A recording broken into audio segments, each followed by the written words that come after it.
Now, Kavita, you're the founder of It's My Time Coaching. And that phrase in general is just so empowering to me. And I know to the self starter listeners, because I know we've all had those aha moments when we recognize that this is our time. Our time is now. So, with that being said, I'd love to learn just a little bit about you and your business. It's my time. Yeah, thank you so much, Megan. Yes, it's my time now is really the fundamental reason I started this. And I think it's really important for your listeners. And firstly, I'd like to congratulate you on putting this out there for women who are inspiring to be entrepreneurs or who are just started, their businesses. It's so important to have this kind of support in their journey. Yeah, so you wanted me to tell you a little bit of about my journey? Yeah, so I was right now I'm a career and life transitions coach, but I wasn't always that. I was in the corporate pharmaceutical industry for over 25 years and did really well. I was in sales and marketing, progressively senior positions and won multiple awards. So I was doing really well. And in my 20s, 30s, and even into my 40s, it was everything appeared perfect and everything kind of was. I really enjoyed it. It was one of those things where I don't think one of the things I want to share is that all your experiences up to this point make up who you are. So don't ever regret anything, right? But what happened to me is that I kind of was an accumulation of things. And as I was turning 50, there became this kind of voice inside of me that was asking me, is this what I wanted to do for the rest of my life? Is this really what my calling was? I was getting that feeling of being a little unsettled. And perhaps that's one of the reasons that many of your listeners may be venturing on their own or trying to see, how can I fulfill this kind of urge inside of me to do something new or do something different. So that's when I decided to heed the call, and it was a leap of faith that I knew that calling, that ikigai, or my reason for being, to help other women, especially who are kind of going through this transition phase of career, life, all of that all at once, to do something about it. And that's why we have to take that kind of leap and trust in ourselves and tell ourselves that it really is our time now to really rediscover who we are, what we really want, and really go for it, despite fears that we may have in our way. Well, and I know it's not easy, especially after 20 years in a very lucrative career where you are getting awards and on the outside, everything, like you said, appeared perfect. But Mhm. you also said something that you had this unsettling feeling. So I'm curious, even though your life appeared perfect, as to kind of what was going on internally when you were experiencing kind of like that uneasiness about what was going on right now. Yeah, that's a great question. I think there's many different things that happen in life. So as a transitions coach, there's a lot of different triggers that happen, and for me, there was many, and I think for women who are going through transitions, there's many. First was this feeling of uncertainty, unfulfillment a little bit in my life. And that was because perhaps I was a little bit comfortable, right? It was a great job, like you said. It was very lucrative. I was very successful, but I don't feel I was growing, and I wasn't maybe tapping into my superpowers as much as I could have. I wasn't my maybe some of the passions I had in my when I was younger, maybe had been buried. So I really wanted to be able to bring those out, right? And so I think that the fact that these things are internal, that sometimes we have that we don't really recognize. And unless we tap into those, so that's the internal feelings. And then externally, there was changes going on as well, like physically. Long-term relationships, sometimes you're in, they can be great, but they need a little bit of re-energizing. My kids were leaving the home as well. So there's a lot of different transitions that were going on at the same time. Oftentimes people think that, when they're going through these things, whether internal triggers or external triggers, that they can fix things by maybe changing a job, getting, moving places, or that they think, oh, well, I'll just change my job and everything will be fine. I'll be happy. I'll be happy then. Right. The problem is that if you do that without really figuring out the underlying reasons for why you're feeling this way, the change won't stick, right? So that's where I really encourage women to, if they have these feelings of uncertainty, if there is that feeling of something's not quite right, take the pause, take the moment, to actually figure out why, like where is this coming from? And then when you take the action after figuring that out, those actions usually stick. Does that make Well, and sense? I Or know coming from the corporate world myself, that was always something that I was surrounded by, where people would start a job and they'd get really excited about this new job. They'd perform and then they'd get to this potential like road or this hurdle where they're like, you know what, I'm not really digging this anymore. I think I need Mhm. something else. So then they'd go find another job and then they'd find themselves months, years later in the same position because they were looking for something else to make them happy and they thought that this new shiny object was going to do that, in this case this job. But Mhm. what was really happening was they needed to take a look internally and figure out why they were having these different feelings, because I'm going to say something which is going to sound very not correct here, but it's kind of like, excuse my language, but same shit, different pot, you know? No, So, yeah. where that's the thing. And it's like, you know, it's the same thing. So you need to really take a look inside to figure out, okay, why am I having these feelings? Do I really want a different job because it's going to give me an XYZ? Or am I really craving something else that is something that I need to potentially create? And in this case, it sounded like you were going through a lot of different transitions in your life with your children leaving, and you said some physical changes and just relationship changes, things like that. And so could have been something where you just said, you know what, I've had this really successful career. Maybe I just need a little bit of a change from a job perspective. But you Mhm. didn't go that route. You recognized that you had buried your passions from an early age. So I'm curious how you went about that whole process of really figuring out that this was deeper than just needing a potential job change. Yeah, yeah. Mind you, I didn't it wasn't immediate. Let me tell you, I did pursue some other jobs because I thought I could fix it, you know? And I was and I realized after for some reason or the other they didn't stick. Then I realized that that was actually a gift for me. Later on, I realized not getting those jobs was a gift. So that's just an aside. It took me a couple of years to finally decide, have the courage to leave.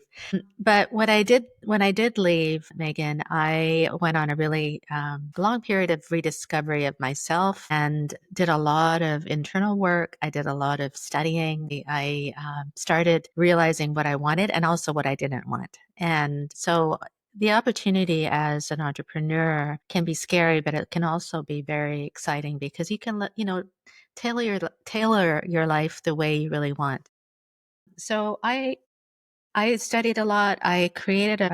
What I followed, I created a framework, which I actually followed and I documented myself and I take my clients through now. And that's called the pyramid of reinvention. And it really starts internally with rediscovering who you are. So that's what I did. I really looked at and what I do with my clients as well is I really look at, what are your current strengths right now? Like, what are you really, really good at? Not what you were good at 10 years ago, 15 years ago, but what are you really good at now? And how can you bring that out into the world? Are you actually using your strengths to the best of your ability? The next thing is looking at your passions. We talked about that a little bit in that I looked at what I loved to do when I was a child, for example. Like, where did time go by where it was like, oh my God, well, I want to bring that feeling into today.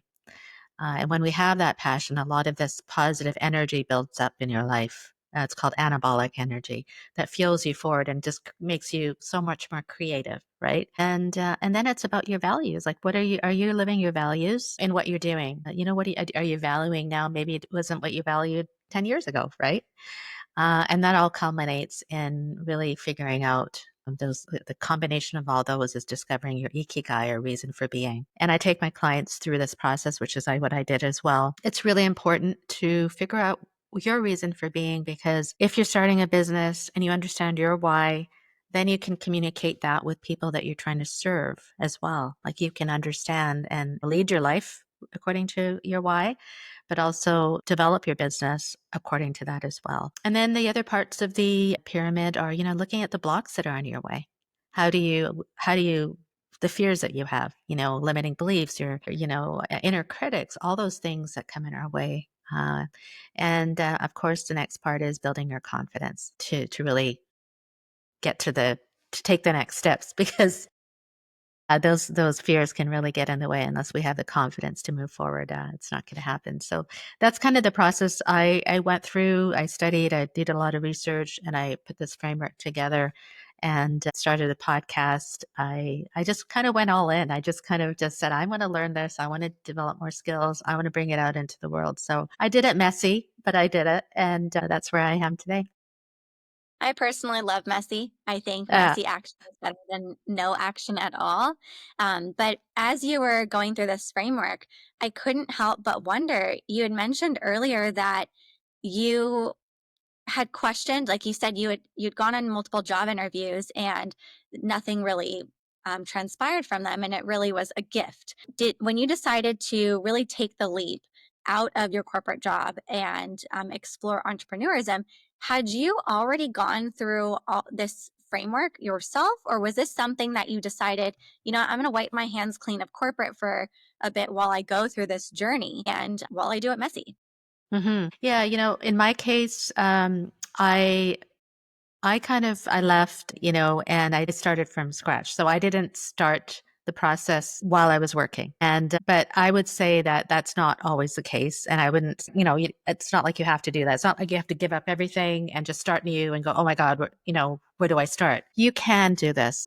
If you have an inkling of something that you're interested in that you're passionate, that you want to pursue, start doing it. While even if sometimes you need to have an income, you need to have a security and support. So do it while you're working. You can do it part time. You can start a side hustle. You can start networking, researching what the areas you're interested in.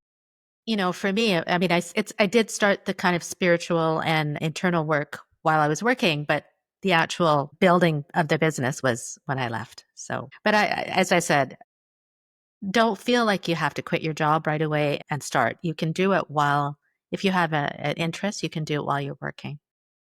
If you Well, really want and to. It's about the desire, right? And the passion for what you're doing if you really want to do it, you'll find a way. Well, definitely. And I can relate to a lot of what you're talking about too, because I know when I was really having that urge to have that change, I went through the same thing in my mind. Am I just really looking for another job, or is that little voice inside my head to create something of my own like there for a reason? And I really took a step back and I went through this framework of yours without realizing I was going through your framework, but I took a step back and I thought, okay, what are my strengths? What am I really good at? But also what do I enjoy and what do I want my life to look like? What do I really Mm-hmm. value?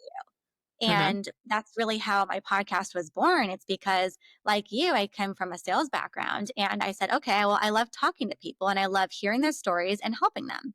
So I said, okay, well, if I want to learn about all these different women, why not share this with the world? But I also want to create something that allows me to be present for my family because I value Mm-hmm. being able to have like this work life balance, or I guess integration at this point, where I can go to a doctor's appointment if I need to, or when my Mm-hmm. child goes to school, I don't miss that school play and those school functions. And I really went through this framework that you're talking about. And the confidence that you talked about, I think is really a huge part of what you do as well, because confidence comes with taking action, but sometimes you need a little help in order to take that action and really take a step back and evaluate, okay, what is it that I want, but also what do I not want? And Mm-hmm. so I really Yeah. like that this is what you're helping people with. Yeah, thank you. I would like to emphasize that a lot of people would come to me and say, "Well, I don't know how to do this. I've never done it before." And I'm like, "Really? Think about what you have done." And all those skills, all your experiences, they talk about transferable skills, but that's like a word, but which is actually really true. Like, what did you do in your past? Like, I'm coaching now, but if I look at what I did in my previous work, I was coaching people, and I love to do that. So what did you love in your past? And there's certain things that you loved when you were working that you were good at. How can you apply that into what you're doing? So it's not like you're starting from scratch. You're starting from experience, right? I like that, starting from experience. And you had also mentioned there too, something that I just want to highlight is that sometimes we don't understand, like we don't see our strengths because they're just so natural to us. So I think sometimes being able to connect with someone like you or whoever that may be in your inner circle to help point out that Kavita, you're great with people. You are a natural coach. Things like that because it comes so naturally to you. You are blinded. So being able to take a step back and really analyze all of this, it doesn't come naturally for everyone because it takes a lot of work to be able to go deep and be like introspective and self-reflective. Yes, yes. That's actually very good point. And that's one of the exercises I take my clients through is I say, well, list down your strengths, but also, I want you to talk to three people and ask those three people, what do they come to you for advice, or what do they say comes naturally to you? Why would they come to you? And it's a very eye-opening experience because you'll see that, "Oh, well, I didn't know that's what people came to me for, or that's what they really appreciate about me." So absolutely, we don't give ourselves enough credit, especially as women. So Especially as women, we put yes, so much yes. pressure on ourselves to be kind of perfect. And Mhm, when the perfect doesn't exist, we sometimes crumble and don't know how mhm, to keep moving forward. And that's mhm, a huge theme that I've seen just in conversations with women. It's that we do expect to have it all figured out. mhm. Not everyone is ready to do it messy like you did. And I think that's why conversations like these are such great reminders that it's okay to not have it all figured out and just go, just do. Mhm. It'll Yes. happen. Yes, exactly. Now, I also want to talk about transitions because earlier you were talking about how there's different transitions in people's lives. I know you typically focus on like midlife transitions, but transitions can happen at every stage of your life. I know, for instance, one of mine, I just transitioned out of corporate for one, but then also into motherhood. So I know that those are really big transitions right there. But what are some other different types of transitions that you experience with your clients? 100%. And yes, it's not, transitions are a normal part of life and they can occur, as you said, midlife. Yes, but midlife encompasses kind of a phase in life. What is happening in that midlife or in your teen years or in your 30s or when you have kids? There's a transition in external transitions in your career, for example. That's what we're talking about, right? Where are you now? Where do you want to be in your career? The next thing is your health. Maybe you're going through some physical changes, menopause, or if you've had a baby and now it's like, who am I now? All these physical things that are going on. So those are transitions. Relationship transitions. You could be going through a divorce or other relationship difficulties or transitions. So all of these transitions are really an important invitation to really understand and discover who you are. As we talked about earlier, it's not just a change in life. It is like this opportunity for you to pause. And there's actually three phases of a transition. The three phases of the first phase is a trigger. So something was going to trigger that. In your case, you might have had a baby. You had a baby, and it's now this is a new phase in life. Oh my God, that's a trigger. And so then you go into the next phase, which is really like the phase of uncertainty, right? And this is the period of where the real transition happens. It's like figuring out what to do. Am I happy? All those questions that we talked about, in the pyramid. Those are the questions that are during the second phase. And the third phase is action. So once you figure out in that second phase that, okay, this is what I really want to do, this is how this has affected me, and then discover that this is how you want to be, then the action that follows the third phase of the transition, as I said earlier, will stick. So it's not, we're fluid, our lives are fluid and we're always changing. Things are always happening. But when you realize that what you may be going through is a transition and that's like is a time of your life where you can take that pause. In the case of your listeners who are either have started their business or they're considering starting a new business, that is a transition phase. Be sure that you're ready, that you've really thought about the fact that this is what you really want to do and this aligns with who you are. Because if you don't do that, then doing the next action perhaps won't stick. Does that make sense? It definitely does. And in order to find out if this is really what you want to do and this is kind of the path that you want to go down, that's where the pyramid comes into play. Hmm. Yes. And It's all so, that internal work. Exactly. Yes. and so, if someone's listening to this, obviously there's a way to work with you, but how would you recommend they start internally, kind of going through this to really explore whether or not this is something that they do want to go towards? Well, I mean, as you said earlier, we can do this, we can try to do this ourselves, right? I mean, there's a lot we can do internal reflection and I encourage people to do that every day. Like take some time to yourself.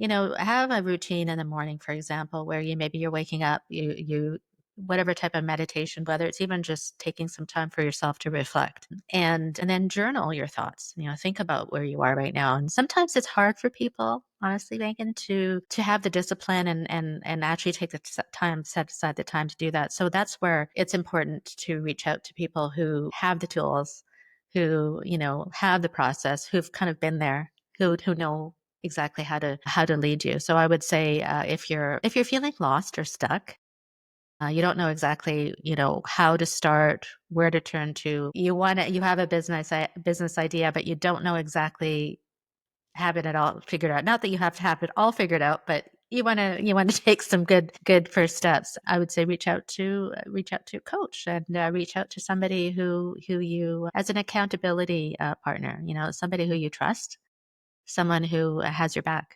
So I would say seek support. In support, I will say firsthand, especially in the realm of entrepreneurism, support and just community and relationships are everything, because Mhm. it can definitely feel lonely. And I know sometimes it feels like you're giving up part of who you were potentially, but I really like this one quote on your website, and it says, "You don't have to give up anything. You just have to gain what's inside of you." And I think that when you look at it this way about everything that there is to gain through going through this type of exercise, it's really liberating and exciting because it allows you to reconnect with your passions and to just find joy again if it's been missing from your life. I love that. I love how you really encapsulated that really well, and it just came through with the way you passionately said that. And I will say that if you are have that inkling and of something that you want to do, and you go for it, you will expand and grow in so many more ways than you ever imagined. Like I could never have imagined that I would now have a podcast that I've been doing for 3 years. And, I have a thriving coaching business. And it's like I'd never you asked me 5 years ago, I'd be like, are you crazy? But when you actually look back and think, oh, wow, I did this. I talk a lot about this positive energy, this anabolic energy, that when you do the things that align with who you are, that you're really passionate about, you're so excited to wake up in the morning, that brings out that anabolic energy, which opens up so many possibilities and people come to you and circumstances. And like, it just seems like uncanny, but it's really not. It's meant to be. So I'm really passionate about that and bringing out that's the coaching I do is called core energy coaching. So we really look at that. Where is the energy in your life right now? And how can we explore more and bring more of that positive energy into all aspects of your life? There's some saying that energy can't be like created or It's within destroyed. you. It's something that's within you. Sorry. I think it's energy can't be created or destroyed. It can only be transferred. Yes, yes, So it's like yes, transfer yes, that energy that's within you into something else, yes. and it keeps going and going and going throughout all these Yeah. different transitions. Yeah, well, it's attraction of like energy, right? So if you're like we are right now, right? And this is what you're doing with your podcast. You're creating that positive energy. People are listening. People who are attracted to you will listen to it and who will take something, one piece, even one piece if they bring it into their lives. Like that just builds and builds and builds. Now, Kavita, I know people are listening to this conversation today and they're thinking, gosh, I just love her energy and I want to be around that. And I'm going through this transition and I really need someone to hold my hand throughout the way. Tell us a little bit more about your coaching program. I know we dabbled in it a little bit, but I know that you have a special offer.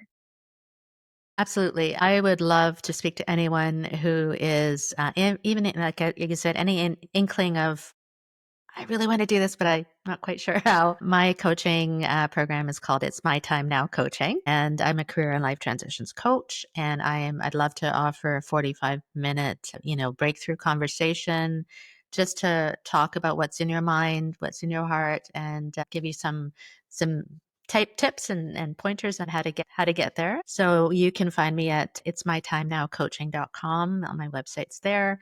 I have a podcast called the Midlife Reinvention Podcast. You can find me there. And I'd love to, again, offer a 45-minute free call, discovery call for anyone who's interested. And I also have an online course by the same name. It's My Time Now. So that is for people who like to do independent learning. And that's where I'll actually take you through my framework, a pyramid of reinvention, with all the tools and exercises available as well. So um, I encourage anyone who's interested to contact me.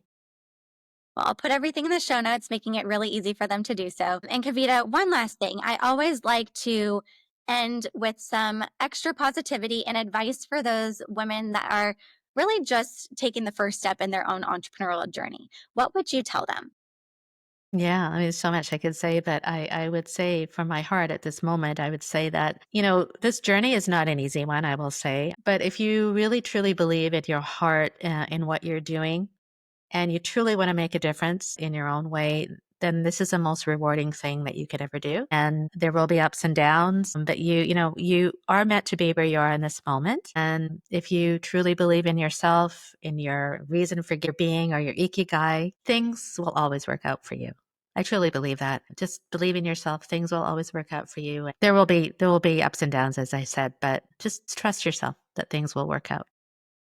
Trust yourself and just keep reminding yourself that it's my time now. Best business name. I love it. Well, thank you Thank you so so much for much. joining us today on the podcast. It truly has been a great just reminder to all of us that we have the power to really control our destiny and to really decide when it's our time. So thank you. Absolutely. Thank you so much. I appreciate it. You take care.